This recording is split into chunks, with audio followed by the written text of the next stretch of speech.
ഈ ഒരു വീഡിയോയിലൂടെ നിങ്ങളിപ്പോൾ കാണുന്ന ഈ ഒരു പവർ ബാങ്കിന്റെ പെർഫോമൻസ് നമ്മൾ ഡീറ്റെയിൽ ആയിട്ട് ചെക്ക് ചെയ്യാൻ വേണ്ടി പോവുകയാണ്. ഈ ഒരു പവർ ബാങ്ക് ഉപയോഗിച്ചിട്ട് ഒരു സ്മാർട്ട് ഫോൺ ചാർജ് ചെയ്യാൻ എടുക്കുന്ന സമയം, ഒരേ സമയം രണ്ട് സ്മാർട്ട് ഫോൺ ഈ ഒരു പവർ ബാങ്ക് ഉപയോഗിച്ചിട്ട് ചാർജ് ചെയ്യുമ്പോൾ എടുക്കുന്ന സമയം, ഈ ഒരു പവർ ബാങ്ക് 0 to 100% ആകാൻ എടുക്കുന്ന സമയം, ഇങ്ങനെ കംപ്ലീറ്റ് ആയിട്ടും ഈ ഒരു വീഡിയോയിലൂടെ നമുക്ക് ചെക്ക് ചെയ്യാം.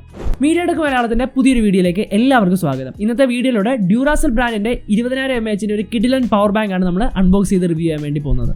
ഈ ഒരു വീഡിയോ കാണുന്ന നല്ലൊരു ശതമാനം ആൾക്കാരും ഡ്യൂറാസെൽ ബ്രാൻഡിനെ കുറിച്ചിട്ട് കേട്ടിട്ടുണ്ടായിരിക്കും. നിങ്ങളുടെ വീട്ടിലുള്ള ടിവിയുടെ റിമോട്ടിലും അല്ലെങ്കിൽ ക്ലോക്കിലും ഒക്കെ തന്നെ യൂസ് ചെയ്യുന്നത് ചിലപ്പം ഡ്യൂറാസെല്ലിന്റെ ബാറ്ററീസ് ആയിരിക്കും. ഇനി ഡ്യൂറാസെല്ലിന്റെ ബാറ്ററി കാണാത്തവർക്ക് വേണ്ടി താഴെ ഡിസ്ക്രിപ്ഷൻ ബോക്സിൽ ലിങ്ക് കിടപ്പുണ്ട്.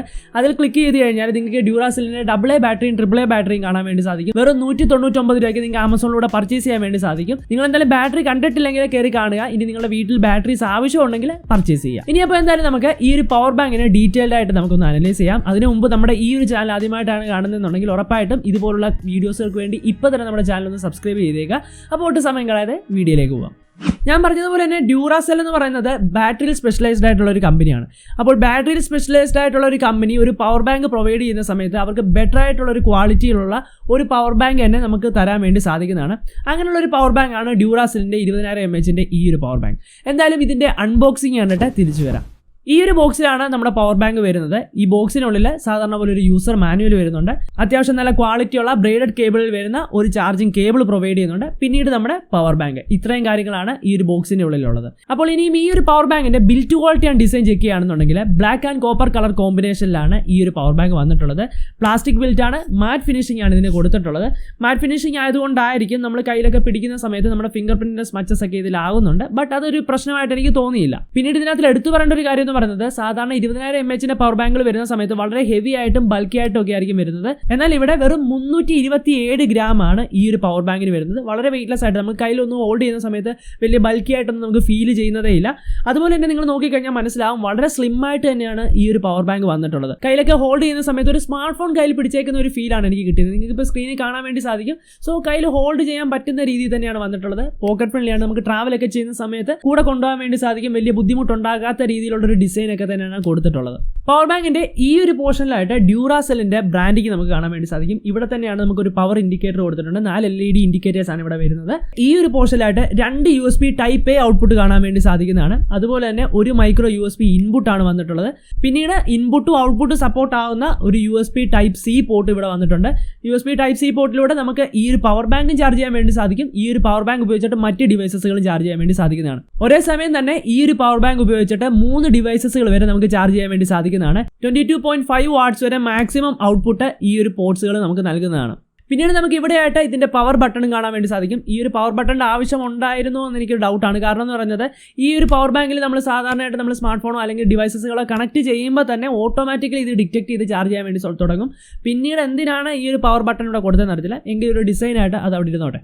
പിന്നീട് ഇതിനകത്ത് ഉപയോഗിച്ചിട്ടുള്ളത് ലിഥിയം അയോൺ ബാറ്ററിയാണ്. അപ്പോൾ ഇത്രയൊക്കെയാണ് ഈ ഒരു പവർ ബാങ്കിൻ്റെ ബിൽറ്റ് ക്വാളിറ്റി ആൻഡ് ഡിസൈനെ കുറിച്ചിട്ട് പറയാനുള്ളത്. ഞാൻ സാറ്റിസ്ഫൈഡ് ആണ് ഈ ഒരു പവർ ബാങ്കിൻ്റെ ബിൽറ്റ് ക്വാളിറ്റിയിലും ഡിസൈനും. കാരണം ഇന്ന് മാർക്കറ്റിൽ 20000 mAh പവർ ബാങ്കുകൾ ഇത്രയും കോമ്പാക്റ്റ് ആയിട്ടുള്ള സൈസിൽ കിട്ടുമെന്ന സംശയമാണ്. അപ്പോൾ ഇനിയും എന്തായാലും ഈ ഒരു പവർ ബാങ്കിൻ്റെ പെർഫോമൻസ് സൈഡിലേക്ക് നോക്കാം. 2-3 ആഴ്ചയായിട്ട് ഞാൻ ഈ ഒരു പവർ ബാങ്ക് യൂസ് ചെയ്തുകൊണ്ടിരിക്കുകയാണ്. അതുപോലെ തന്നെ ഈ ഒരു പവർ ബാങ്ക് ഉപയോഗിച്ചിട്ട് ഞാൻ എൻ്റെ സ്മാർട്ട് ഫോണും മറ്റ് ഡിവൈസസുകളും ഒക്കെ തന്നെ ചാർജ് ചെയ്തു. അപ്പോൾ ഈ ഒരു പവർ ബാങ്ക് ഉപയോഗിച്ചിട്ട് ഒരു സ്മാർട്ട് ഫോൺ ചാർജ് ചെയ്യുന്ന സമയം, 2 സ്മാർട്ട് ഫോൺ ഒരേ സമയം ചാർജ് ചെയ്യുമ്പോൾ എടുക്കുന്ന സമയം, ഡിഫറൻറ്റ് പോർട്സുകൾ അങ്ങോട്ടും ഇങ്ങോട്ടും മാറ്റി കുത്തിയതിന് ശേഷം ചാർജ് എടുക്കുന്ന സമയം, സോ ഈ ഒരു പവർ ബാങ്ക് 0 to 100% ആകാൻ എടുക്കുന്ന സമയം, ഇങ്ങനെ കംപ്ലീറ്റ് ആയിട്ട് ഒരു ചാർട്ടാക്കി ഞാൻ നിങ്ങളെ കാണിച്ചു തരുന്നതാണ്. അപ്പോൾ നമുക്ക് ആ ഒരു കാര്യത്തിലേക്ക് പോവാം. അപ്പോൾ ഈ ഒരു പവർ ബാങ്കിൻ്റെ ചാർജിങ് ടെസ്റ്റിന് വേണ്ടി ഞാൻ എടുക്കുന്നത് എൻ്റെ ഐക്യൂൻ്റെ ഒരു സ്മാർട്ട് ഫോണും അതുപോലെ തന്നെ ഒരു റിയൽമിയുടെ സ്മാർട്ട് ഫോണുമാണ്. രണ്ടിലും 5000 mAh ബാറ്ററി കപ്പാസിറ്റിയാണ് വന്നിട്ടുള്ളത്. ആദ്യമായിട്ട് ഒരു സ്മാർട്ട് ഫോൺ ചാർജ് ചെയ്യാൻ വേണ്ടി എടുക്കുന്ന സമയം പല രീതിയിൽ നമുക്ക് ചാർജ് ചെയ്ത് നോക്കാം. എത്രത്തോളം സമയം എടുക്കുന്നതെന്ന് നോക്കാം.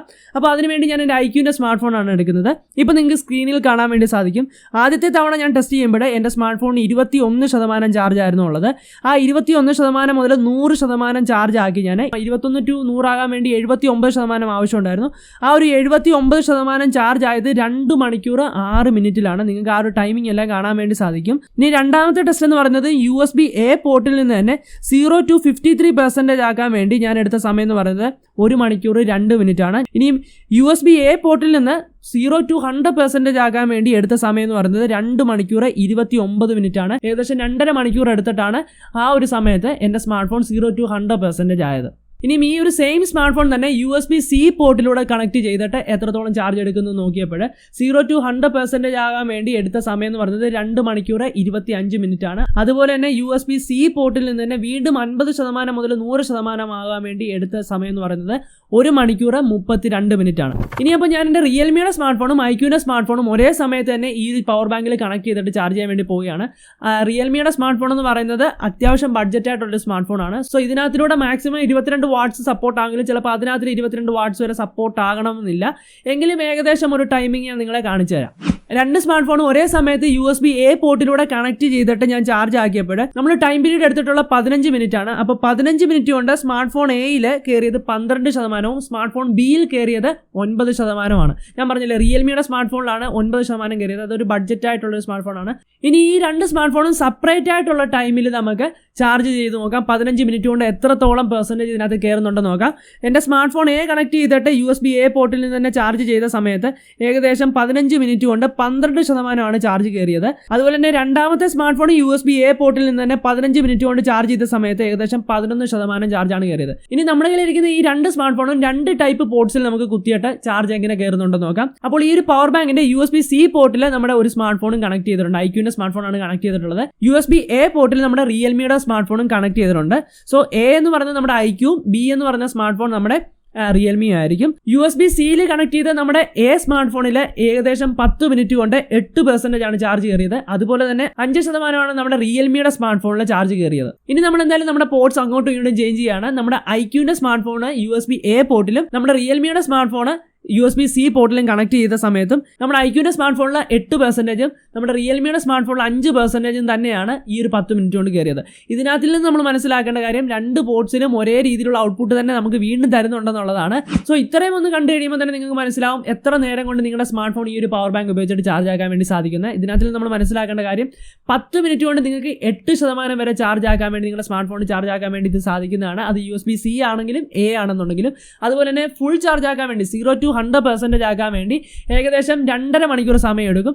അതുപോലെ തന്നെ 0 to 50% ആകാൻ ഒരു 1 hour 20 minutes ഒക്കെ ആയിരിക്കും എടുക്കുക. ഇനിയും ഈ ഒരു പവർ ബാങ്ക് 0 to 100% ആകാൻ വേണ്ടി എടുക്കുന്ന സമയം നമുക്ക് ടെസ്റ്റ് ചെയ്യാം. അപ്പോൾ എന്തായാലും വൈകിട്ട് 6 മണിക്കാണ് ഞാൻ ഈ ഒരു പവർ ബാങ്ക് ചാർജിങ്ങിന് വേണ്ടി ഇട്ടത്. ചാർജിങ് സ്റ്റാർട്ട് ചെയ്യുന്ന സമയത്ത് ഈ ഒരു പവർ ബാങ്കിൽ 0% ആയിരുന്നു ചാർജ് എന്ന് പറയുന്നത്.